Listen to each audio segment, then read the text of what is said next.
창세기 오너 강의 28번째 시간을 함께 하도록 하겠습니다.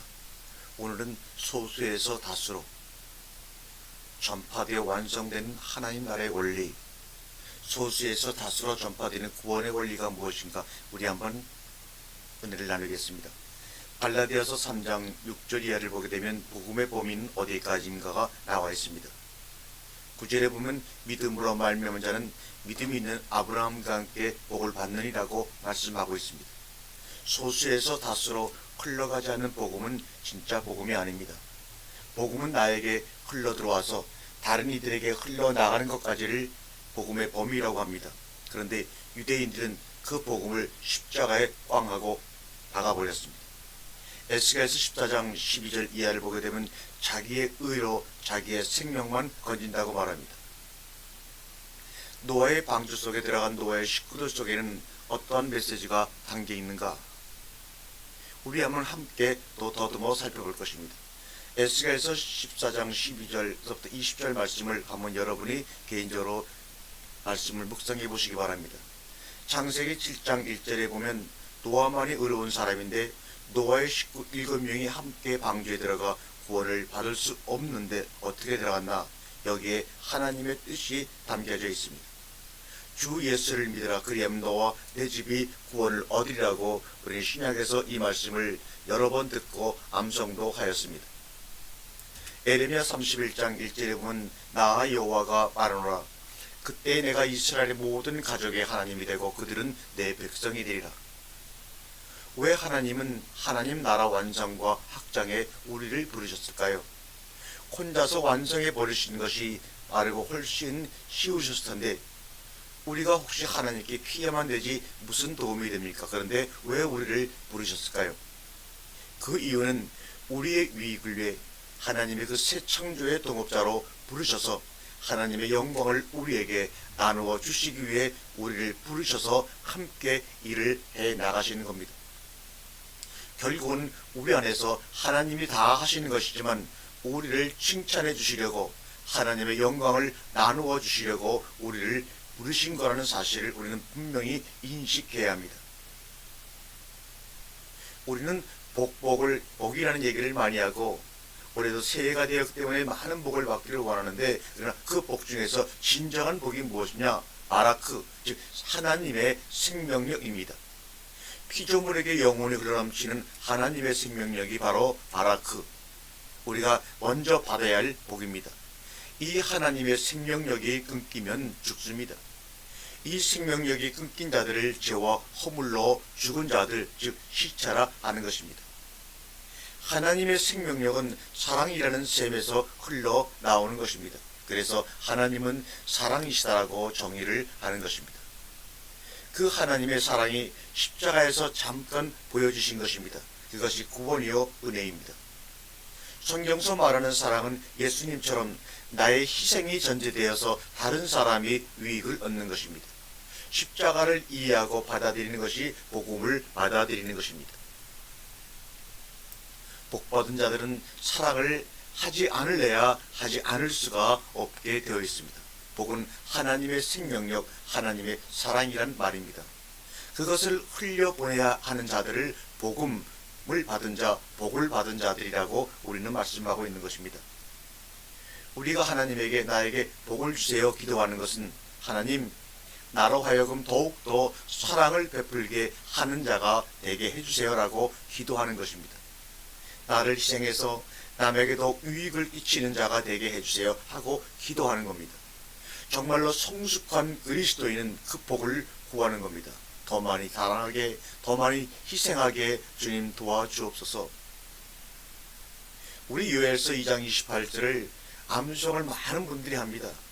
이 구절을 좋아하는데 그 후에 내가 내 신을 만민에게 부어주리니 너희 자녀들이 장래일을 말할 것이며 너희 늙은이들이 꿈을 꾸며 너희 젊은이는 이상을 볼 것이다. 위의 요엘서의 말씀은 누군가가 말하는 성령을 받으면 예언을 하고 방언을 하고 신의와 능력과 환상을 본다는 신비주의 내지는 은사주의를 옹호하는 말씀이 절대로 아닙니다. 바로 그 다음 구절 29절에 그때 내가 또 내 신으로 남종과 여종에게 부어줄 것이며, 하나님의 신이 임하면 소수에서 다수에게로 전파될 것을 천명하시는 말씀입니다. 소수 민족에게만 교회가 복음이 주어지는 것이 아니라 누구나 복음 안에 들어올 수 있게 되었다는 것을 남종과 여종이라는 단어를 사용해서 우리에게 천명하고 있는 것입니다. 다시 말하면 온 열방의 교회의 보편성을 얘기하고 있는 것입니다. 그래서 늙은이, 젊은이, 아이, 남종, 여종 누구나 모두를 강조하기 위해서 그렇게 표현하신 것입니다. 성령이 임하면 신비스러운 어떤 영적 사건이나 어떤 능력이 생길 것이라는 말을 하고 있는 것이 아닙니다. 우리가 성령을 안 받으면 죽음 뒤의 일을 알 수가 없어 늘 불안합니다. 더군다나 노인이 될수록 더욱더 불안할 수밖에 없습니다. 그런데 그 노인들이 성령을 받게 되면 늙은이들이 꿈을 갖게 된다고 합니다. 이때 늙은이들이 갖게 되는 꿈은 그 죽음 뒤의 일을 알게 되었기 때문에 우리는 죽음 뒤에 이렇게 행복하게 영생하게 될 것이구나가 늙은이가 꿈을 꾸게 될 것이면입니다. 자녀들이 애원한다는 것은 자녀들은 이 세상이 전부인 줄 알고 살아가다가 왜 성령님이 안 보여줬을 때는 이 세상 일밖에 안 보이니, 그런데 어느 날 성령이 임하셔서 보여주심으로 하늘의 비밀을 알게 되었을 때, 내가 알고 있는 세상이 전부가 아니구나, 세상은 이런 거구나, 역사는 이런 의미가 있는 거구나 하고 하나님의 은혜를 붙들지 않으면 우리는 죽는 거구나 하고 이야기하는 것, 올바로 분별하여 다른 이에게 전하는 것을 성경은 애원한다고 말씀하고 있습니다. 우리가 알지 못하는 앞으로 올 일을 얘기하는 것을 성경서는 애언이라고 하지를 않습니다. 성경서 말하는 애언이란 하나님의 말씀을 올바로 이해하여 전달하는 것을 말합니다. 또한 아이들은 젊은이들은 이상을 본다고 하는데 여기서 이상은 다른 그림, 다른 상을 보게 된다는 말입니다. 우리가 흔히 말하는 비전을 얘기하는 것이 아닙니다. 비전 그 이상의 것을 말하고 있는 것입니다. 이 세상이 전부인 줄 알고 자기의 꿈을 쫓아 세상을 쫓아 살았는데 성령을 부어줘서 복음을 알게 되니까 저 하늘이어야 하는구나 하고 다른 상을 보게 된다가 젊은이들이 이 상을 갖게 된다는 것입니다. 그렇다면 이 요엘서의 말씀이 언제 이루어졌습니까? 오순절 날 마가의 다락방에서 이루어졌습니다. 그 내용이 사도행전 2장 14절 16절에 분명히 기록되어져 증거하고 있습니다. 우리는 인생 80년을 투자하여 영원을 준비하는 자들입니다. 자꾸 이 땅서 영원히 살 것처럼 살지를 마십시오. 이 땅서 사놓은 것, 벌어놓은 것, 이렇게 놓은 것, 가져갈 것 아무것도 없습니다. 기죽지 말고 당당하자고요. 내 자녀들을 보라 하나님의 기뻐하심을 여러분들 보셔야 합니다. 이 믿음 그 나라 가서 내어놓는 겁니다. 그것 하나만 만들어 갖고 우리는 가면 승리한 자입니다. 이 믿음 붙들고 사니 기쁘고 행복해, 이것이 우리의 고백입니다. 우리는 하나님 나라의 왕인데 이 땅에서 잠깐 좀 종로로 탄다고 기죽지 마시기 바랍니다. 이 일을 통해 영원을 준비시키는 것입니다. 이것이 바로 사도 바울 선생님이 말씀하신 모든 것을 협력하여 선을 이루는 것이다, 이 말입니다. 우리가 이번에는 창세기 11장서부터 1절 9절까지를 한번 또 반복해서 보겠습니다. 창세기 1장부터 11장까지를 원역사라고 한다. 12장부터 50장까지를 족장사라고 합니다. 이걸 다른 말로 하면 1장부터 11장까지는 선사시대, 12장부터 50장까지는 역사시대라고 얘기합니다. 선사시대라고 하는 것은 기록이 남겨져 있지 않는 그런 시대를 얘기하고, 역사시대는 기록으로 남겨져 확인되는 시대를 역사시대라고 합니다. 아담의 선악과 사건은 그 뒤에 가인이 동생 아벨을 죽이는 사건으로 이어지고, 그 라멧은 소녀를 죽여놓고 자랑하며 떠드는 사건으로 이어지고 끝내는 여러분이 아시다시피 바벨탑 사건으로 끝이 납니다. 이후 아브라함을 선택해 분리해내시어 가나안으로 인도해 가십니다. 창세기 10장 9절에 보면 그가 여호와 앞에서 라는 의미를 가지고 있는 단어가 나옵니다. 이 앞에서라는 말은 뛰어넘어, 대항을 하여, 위에서, 넘어서라는 뜻을 가지고 있는 전치사입니다. 그러므로 창세기 10장 9절을 원어대로 직역을 해보면 니므롯은 여호와 하나님을 뛰어넘으려 대항하여라는 뜻입니다. 얼마나 정말 무지하고 황당한 얘기를 하고 있는지 모릅니다. 고대 왕들은 야생 짐승으로부터 백성을 보호한다는 의미로 그들을 사냥꾼으로 불렀습니다. 여기 함에 우선 니므롯이 세운 나라들이 창세기 10장 10절 이후에 나와 있습니다. 고대 강국이었던 아수르와 바벨론을 세웠습니다. 또한 니므롯은 그는 세상에 처음으로 영거리였다고 성경은 증거하고 있습니다. 아담, 가인, 라멧, 네피림, 이 네피림은 창세기 6장에 나오는 말입니다. 그들이 용사라 고대의 유명한 사람이었더라. 바로 이 네피림들이 노아 심판의 원인이 되고 말았습니다. 그 다음에 니므롯이 나옵니다. 창세기 10장 8절 이하입니다. 세상의 처음 영거리라. 이 영거리라고 하는 니므롯이 바벨탑 사건의 원인으로 등장하는 사람입니다. 요한계시록 14장 8절에 보면 큰 성 바벨론이요 모든 나라를 그 음행으로 인하여 진노의 포도주로 먹이던 자로다 하더라. 바로 마귀와 악의 세력을 얘기합니다. 이렇게 그때 바벨론의 세력들이, 니므롯의 세력들이 요한계시록까지 이어져 있는 것입니다. 요한계시록 18장 2절과 3절을 보면 힘센 음성으로 외쳐 가로되 무너졌도다 무너졌도다 큰 성 바벨론이여 귀신의 처소와 각종 더러운 영에 모이는 곳과 각종 더럽고 가증한 새에 모이는 곳이 되었도다. 그 음행의 진노의 포도주로 인하여 만국이 무너졌으며 또 왕의 왕들이 또 땅의 왕들이 그로 더불어 음행하였으며 땅의 무역들도 그 사치의 세력을 인하여 치부하였도다 하였도다. 바벨탑 사건이 현대 우리에게 전하는 메시지는 왜 하나님이 바벨탑 건립의 끝으로 진노하셨는가 하는 겁니다. 인생들이 모여 그깟 탑 하나 쌓았는데 천지를 지으신 하나님이 직접 내려오셔서 진노하시고 금지를 시켰는가 하는 말입니다. 굉장히 중요한 얘기입니다. 그 이유를 본문은 세 가지로 이야기하고 있습니다. 3절과 4절에 말씀하고 있습니다. 첫째 이유는 스스로 하늘에 닿으려고 하여서입니다. 이것은 상징적인 의미입니다. 절대 하늘의 낮게 탑을 쌓을 수는 없는 것인데도 불구하고 그들은 스스로 하늘에 닿으려고 하였다.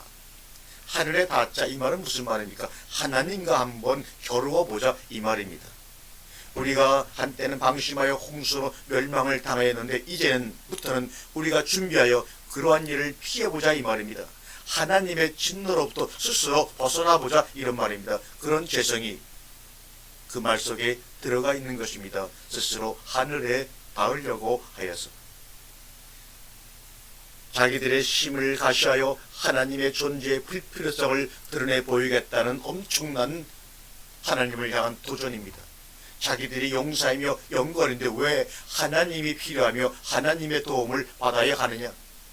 왜 하나님께 순종하며 살아야 하느냐? 이 말입니다. 지금도 어디서 많이 들려오는 소리가 아닙니까? 그래서 그들은 창세기 11장 3절에 벽돌과 역청으로 탑을 쌓아 올라갑니다. 이 벽돌과 역청은 그 당시 문명과 문화의 대표적인 상징물입니다.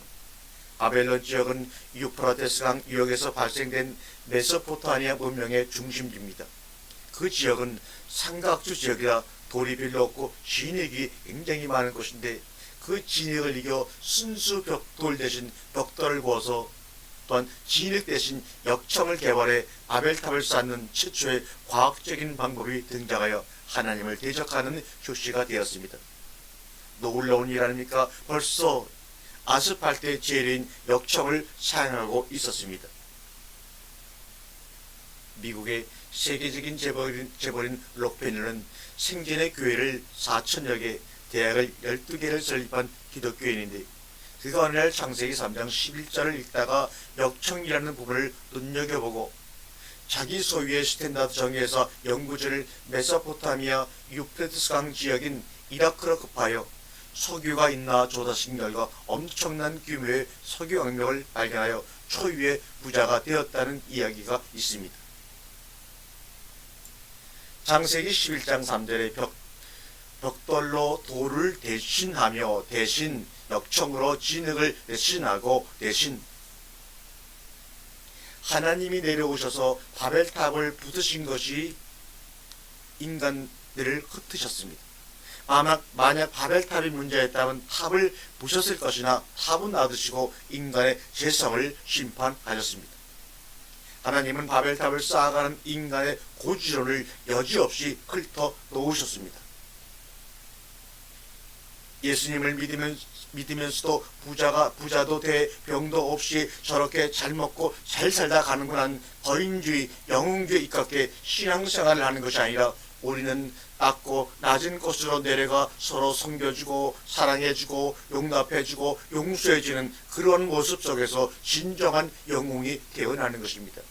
잘못하면 우리가 말하는 성공론, 고지론은 니무롯의 영웅주의와 동일할 수도 있습니다. 다만 예수의 이름과 성경을 포장해서 그 속에 들어가 있을 수는 있을지 모르지만 말입니다.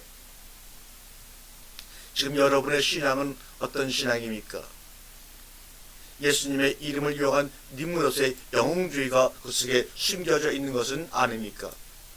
시편 28편 5절에 저희는 여호와의 행하신 일과 손으로 지으신 것을 생각지 아니하므로 여호와께서 저희를 파괴하고 건설치 아니하시려다고 말씀하고 있습니다.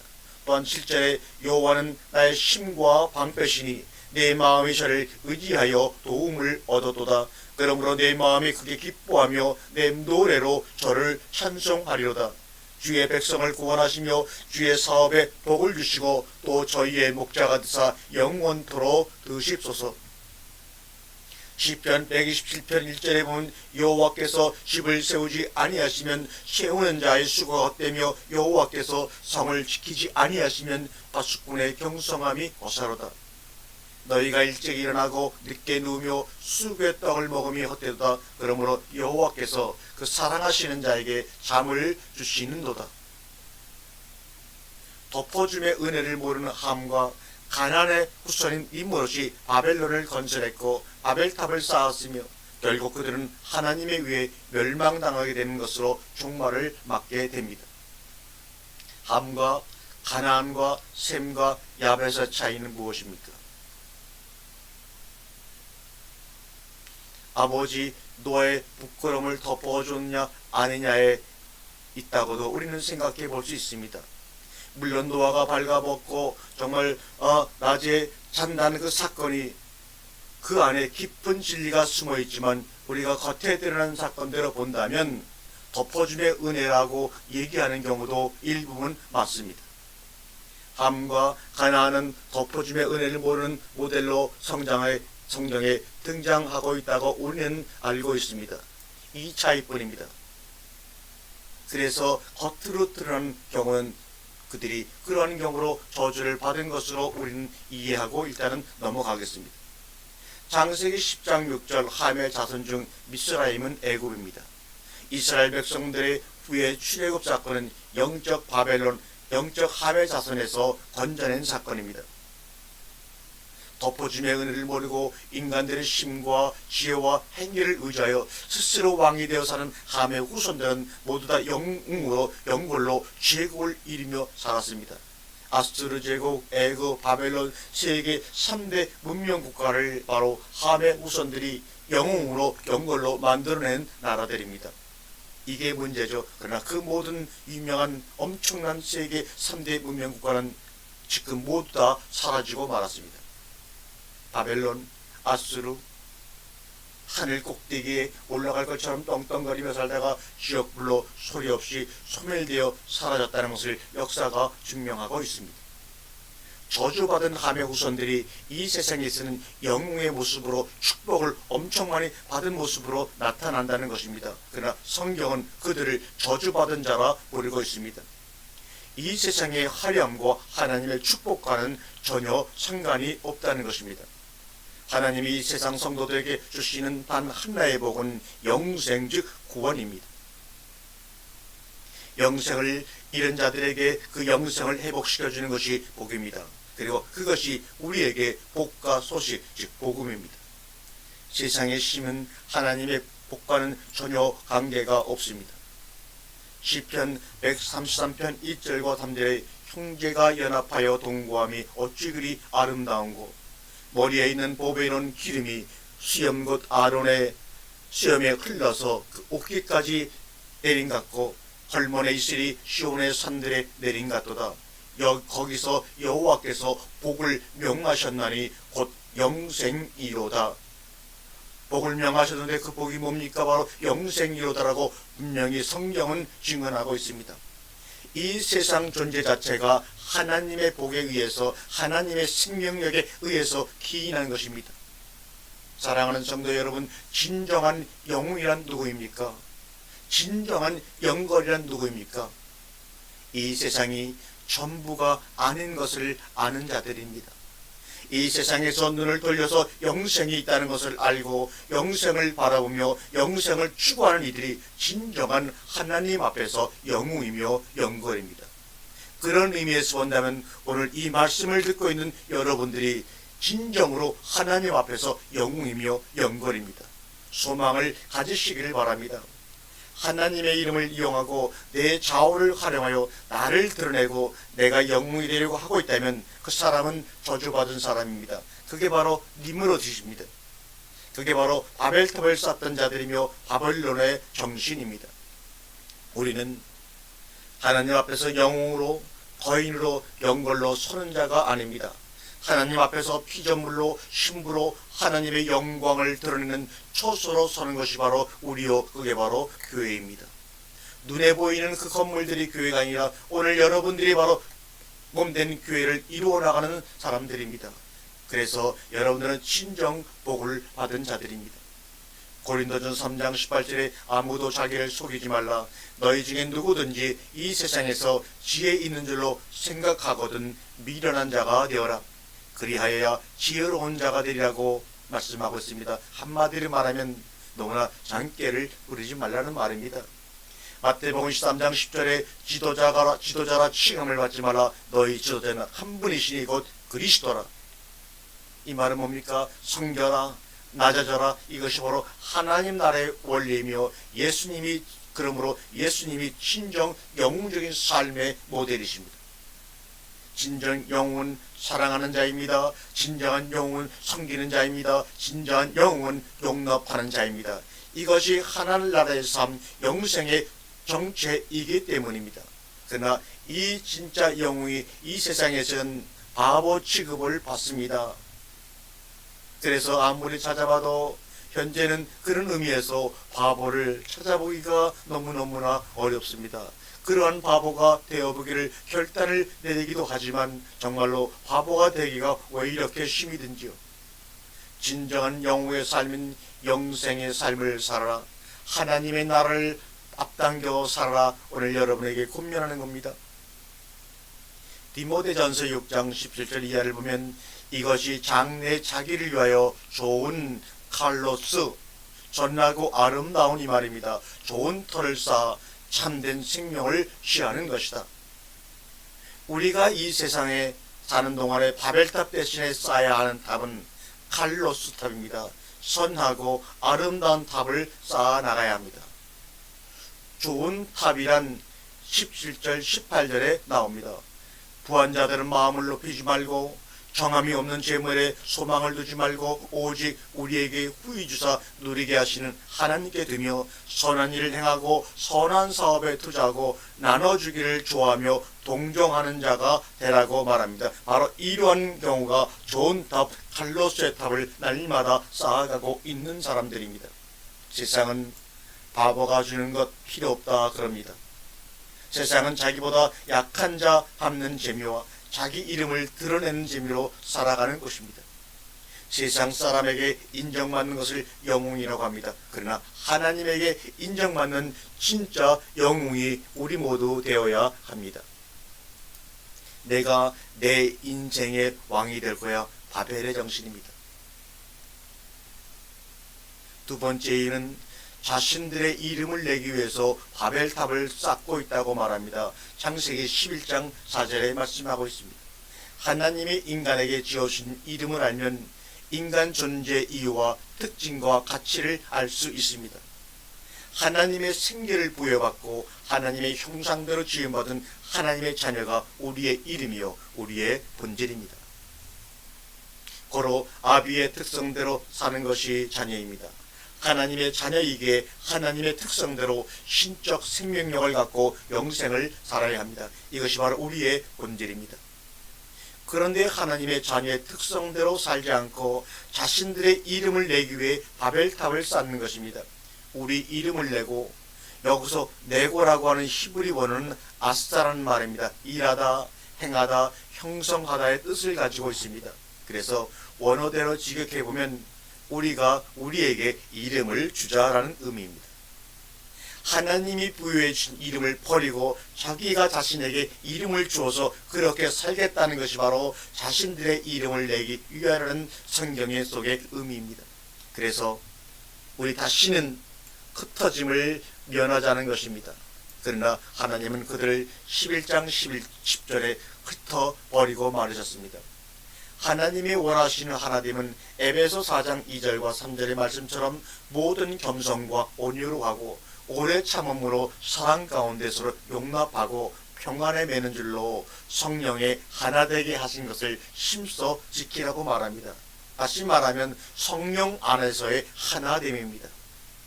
흩어짐을 면하자고 하는 것은 온 땅에 충만하려는 하나님의 명령을 정면으로 도전하는 것입니다.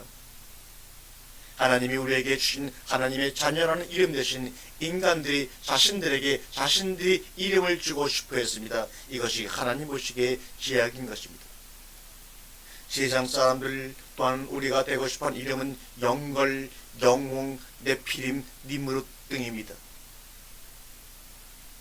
창세기 11장에서 바벨탑 사건에서 자신들의 이름을 창대케 하려는 자들을 심판하셨는데 반대로 창세기 12장 2절에서는 하나님이 손수 아브라함의 이름을 창대케 하여 주시고 복의 근원이 되도록 하시겠다고 약속을 했습니다.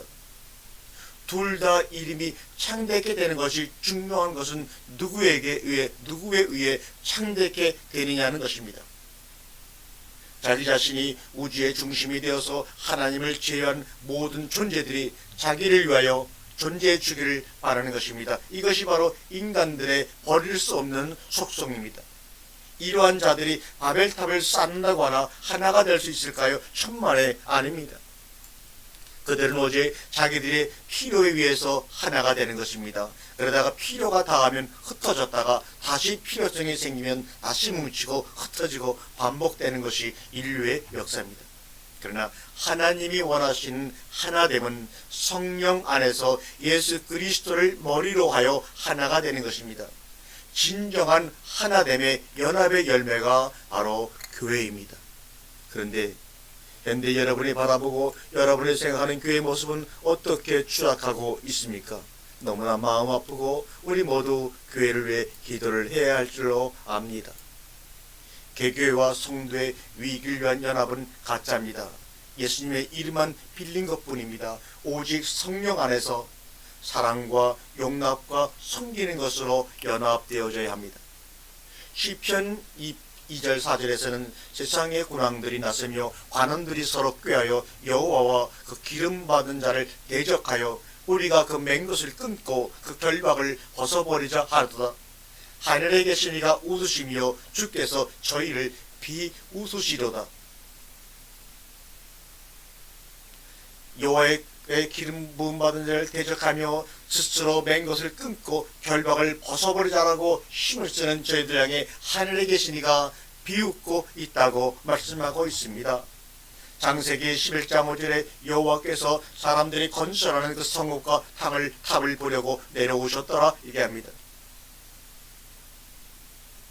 이 말씀을 하기 전에 우린 창세기 20장 21절을 봐야 합니다. 에벨이 나옵니다.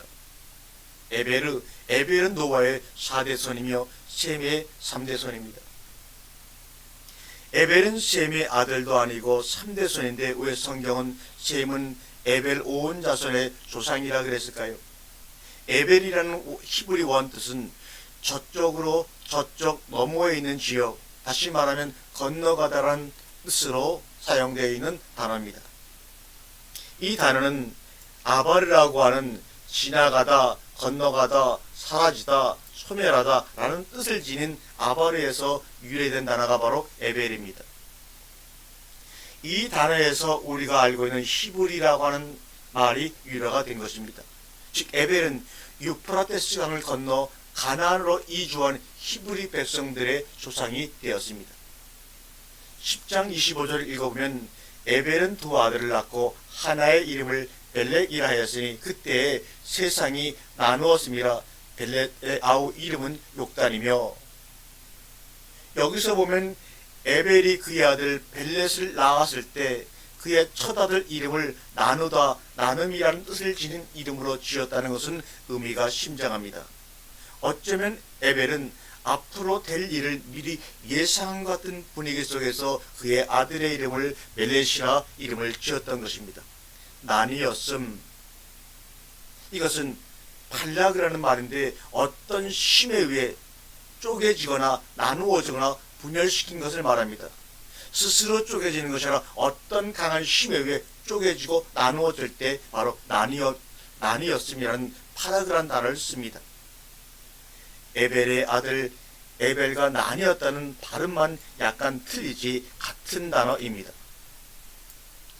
벨렛의 시대에 언어에 혼란이 발생하여 세상이 나누어진 겁니다.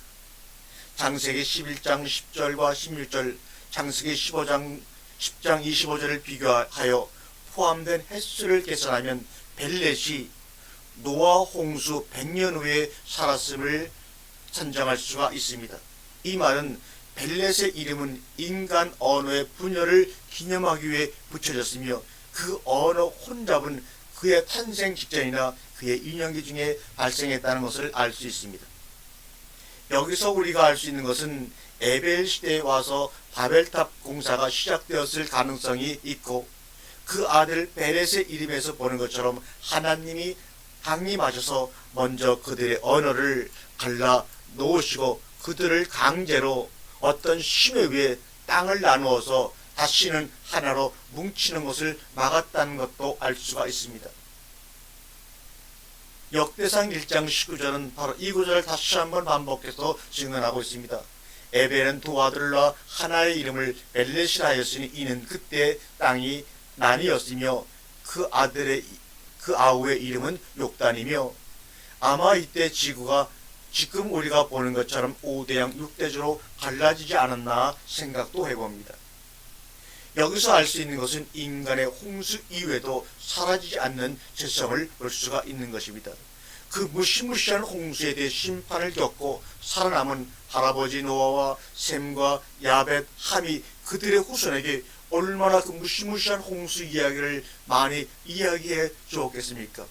그럼에도 그 이야기를 경청치 않고 노아 홍수 100년밖에 안 지난 시점에 노아, 셈, 야벳 등이 아직도 생생히 살아있는 그 목전에서 하나님을 대적하는 바벨탑 공사를 강행한 인간들의 무지와 죄성을 볼 수 있으며, 그것이 바로 그들의 모습이자 우리들의 현재 모습이 아닌가 생각해 봅니다.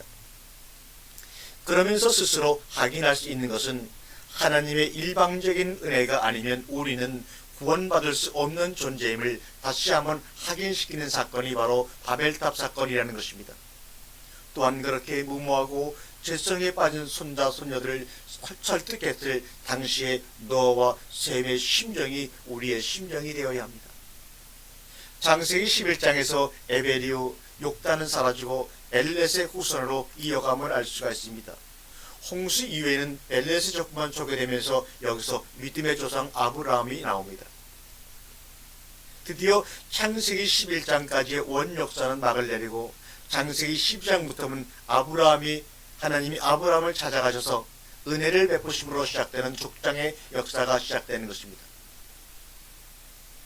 오늘 우리가 살펴본 바벨탑 사건은 하나님의 심판 자체에 있는 것이 아니라 하나님의 구원에 있다는 사실을 잊지 말아야 합니다. 창세기 11장 5절에 여호와께서 인생들이 쌓는 성과 대를 보시려고 강림하셨더라. 강림하셨다는 단어 속에는 하나님의 심판과 구원을 동시에 담고 있습니다.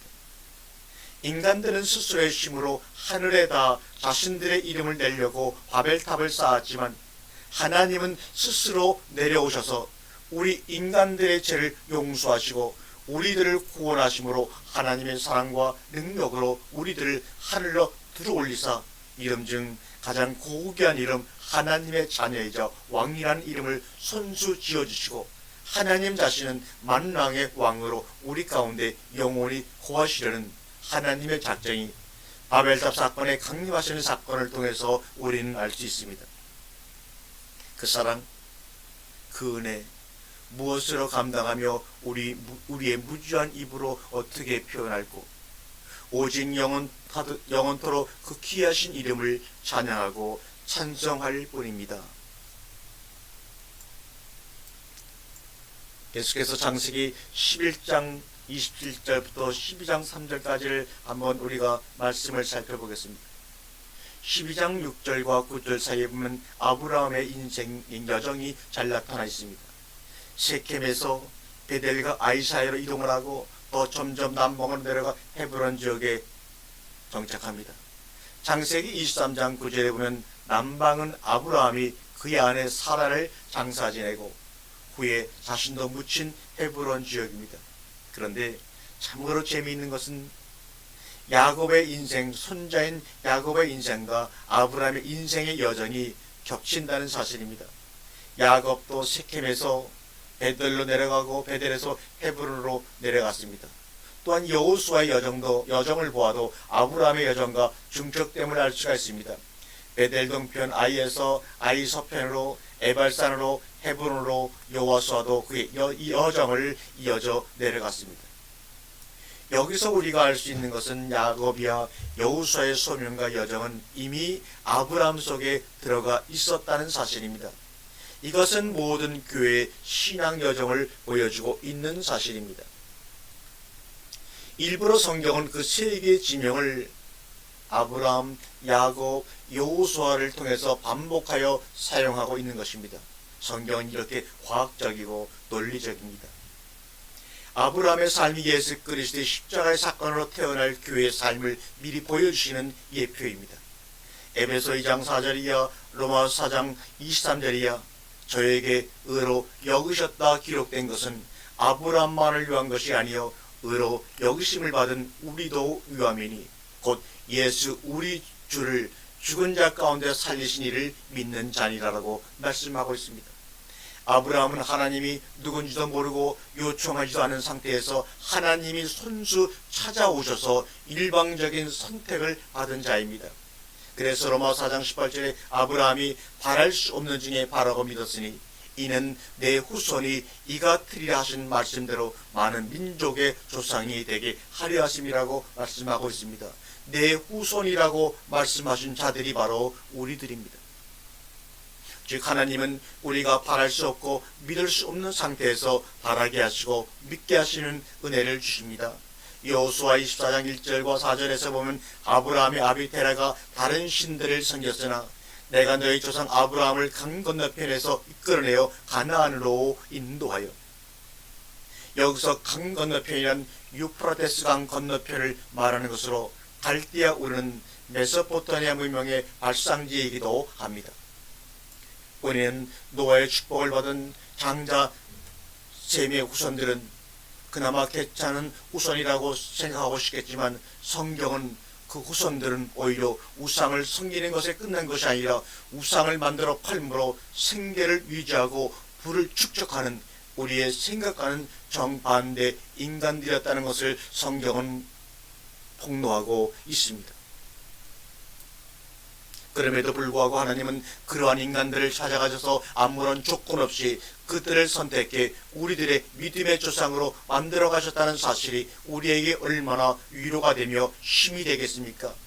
불가능한 자들에게 찾아가셔서 끌고 나오시어 약속의 땅 가나안으로 인도하시는 것이 구원이요 은혜요 사랑이요 가장 큰 복 발라크입니다.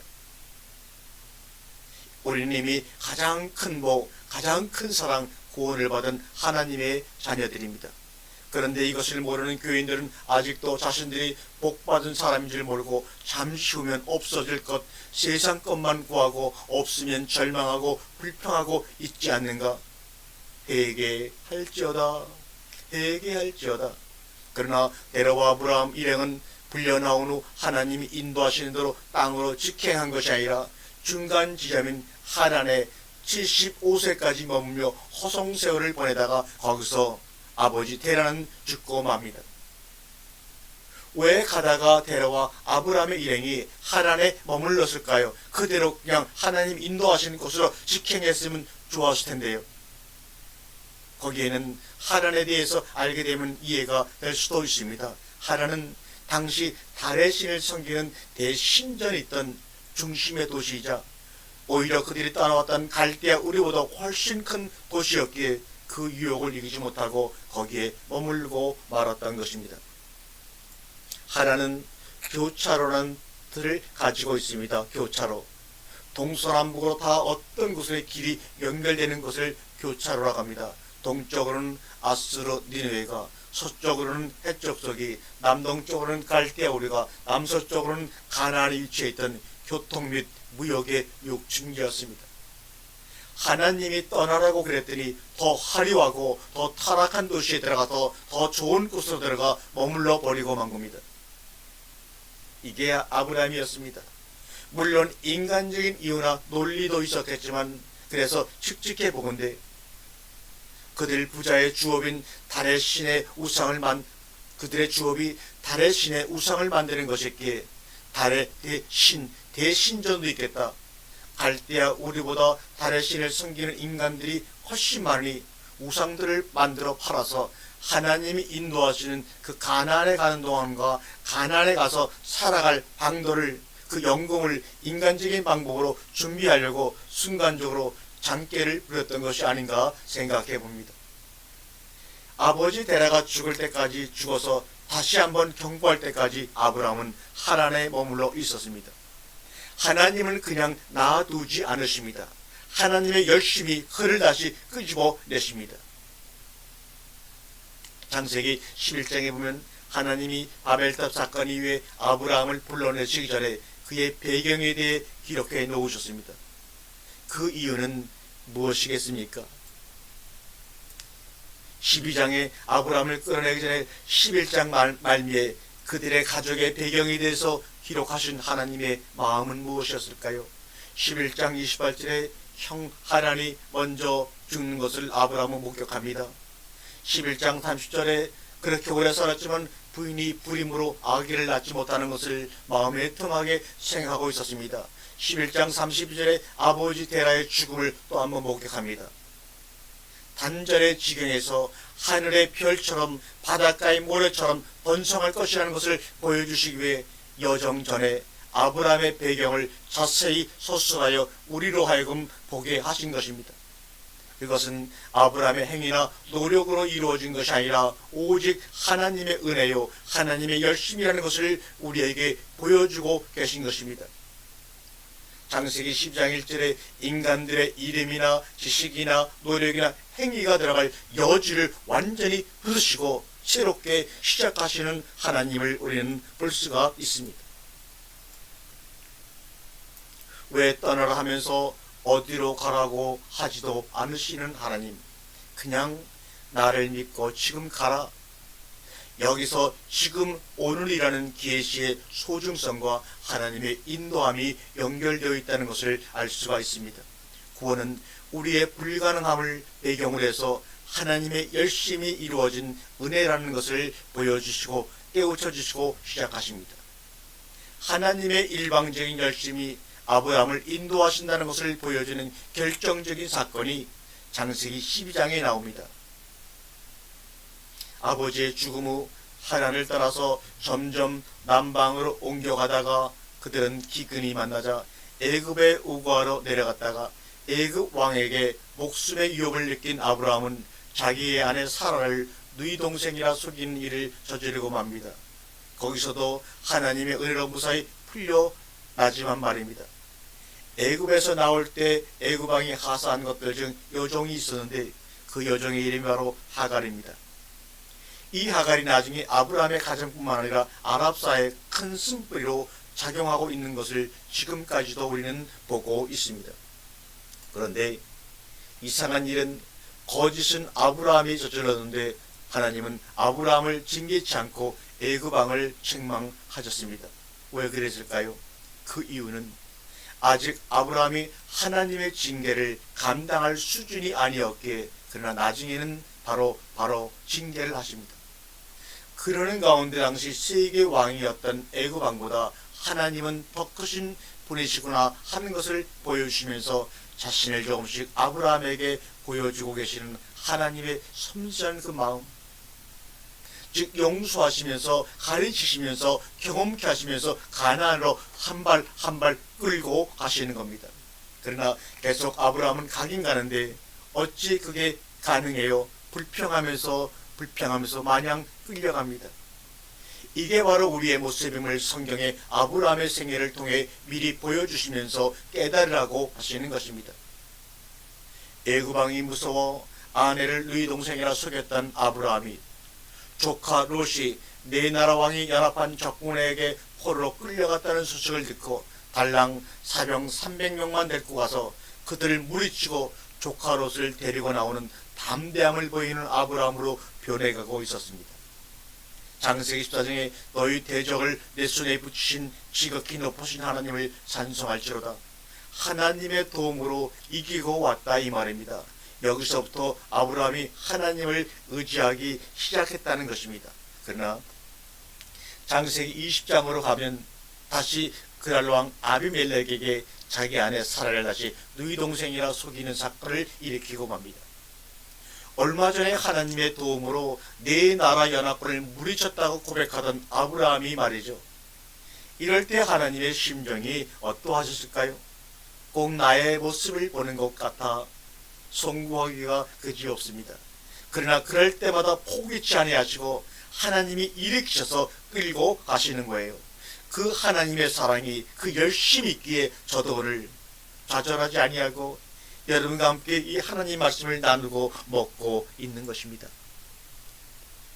그런데 하나님의 열심으로 인하여 아브라함은 독자까지도 아끼지 아니하고 바치는 믿음의 사랑으로 하나님 아브라함을 변화시켜 가시는 하나님의 열심이 오늘도 저와 여러분을 끌고 가십니다.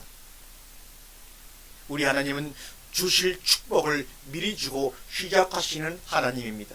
창세기 10장 1절과 2절에 보면 여호와께서 아브라함에게 이르시되 너는 너의 본토 친척 아비 집을 떠나 내가 내게 지시할 땅으로 가라. 내가 너로 큰 민족을 이루고 내게 복을 주어 내 이름을 창대케 하리니 너는 복의 근원이 될지라. 이 창세기 10장 1절에 복을 주고 시작하시는 하나님이 창세기 22장 16절에 와서 다시 한번 그 복을 확인시켜 주십니다. 가라사대 여호와께서 이르시기를 내가 나를 가리켜 맹세하노니 내가 이같이 행하여 내 아들 내 독자를 아끼지 아니하였은즉 내가 내게 큰 복을 주고 내 씨로 크게 성하여 하늘의 별과 같고 바닷가의 모래와 같게 하리니 내 씨가 대적의 물을 얻으리라. 또 내 씨로 말미암아 천하 만민이 복을 얻으리니 이는 내가 나의 말을 준행하였습니다. 위 본문을 보면 우리가 어떻게 해서 복을 받는 것이 아니라 하나님이 주실 복을 일방적으로 아무 조건 없이 미리 주시고 하나님의 열심과 사랑으로 주신 복을 완성시켜 나가시는 것을 볼 수 있습니다. 한 가정의 고귀한 아버지의 신분 아브라함에서 열국의 아버지 아브라함으로 변화되어 가는 과정에서 우리는 아브라함을 믿음의 조상이라고 부르나 실은 그 믿음은 우리를 향한 하나님의 믿음의 완성이라고 보는 것이 맞습니다.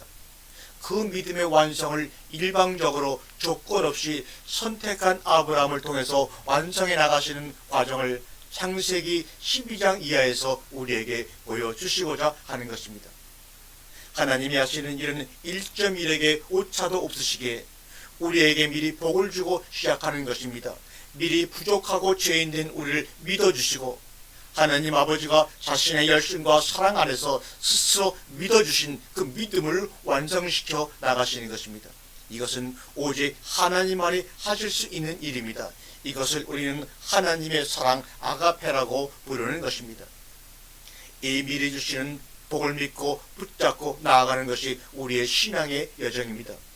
늘 변하는 우리의 모습에도 불구하고 완성해 나가시는 하나님의 열심과 은혜가 사랑 가운데서 이루신 그 날을 앞당겨 경험하며 우리 서로 사랑하며 우리 서로 용납하며 우리 서로 나누며 살아가시기를 주님의 이름으로 간절히 소망합니다.